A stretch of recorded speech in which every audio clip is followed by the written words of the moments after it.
tries to open the door, you could call it Mission Impossible 4. There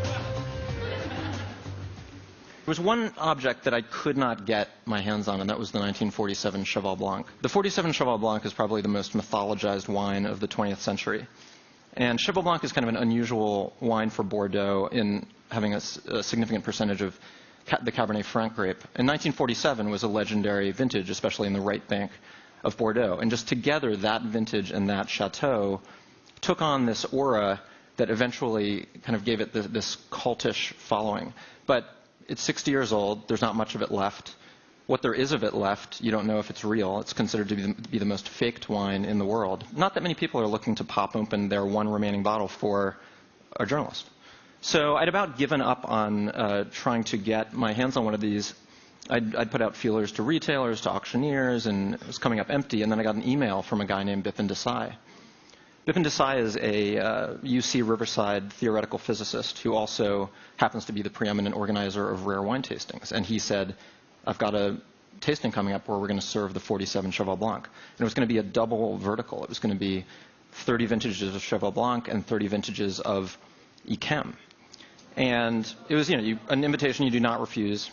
I went. It was 3 days, 4 meals, and at lunch on Saturday, we opened the 47. And, it had this fragrant softness, and it smelled a little bit of linseed oil. And then I tasted it, and it, had this kind of unctuous, porty richness, which is characteristic of that wine, that it sort of resembles port in a lot of ways. There were people at my table who thought it was, fantastic. There were some people who were a little less impressed. And I wasn't that impressed. And I call my palate a Philistine palate. So it doesn't necessarily mean something that I wasn't impressed, but I was not the only one there who had that reaction. And it wasn't just to that wine. Any one of the wines served at this tasting, if I had been served it at a dinner party, it would have been, the wine experience of my lifetime and incredibly memorable. But drinking 60 great wines over 3 days, they all just blurred together, and it became almost a grueling experience. And I just wanted to finish by mentioning a very interesting study which came out earlier this year from some researchers at Stanford and Caltech. And they gave subjects the same wine labeled with different price tags. A lot of people, said that they liked the more expensive wine more. It was the same wine, but they thought it was a different one that was more expensive.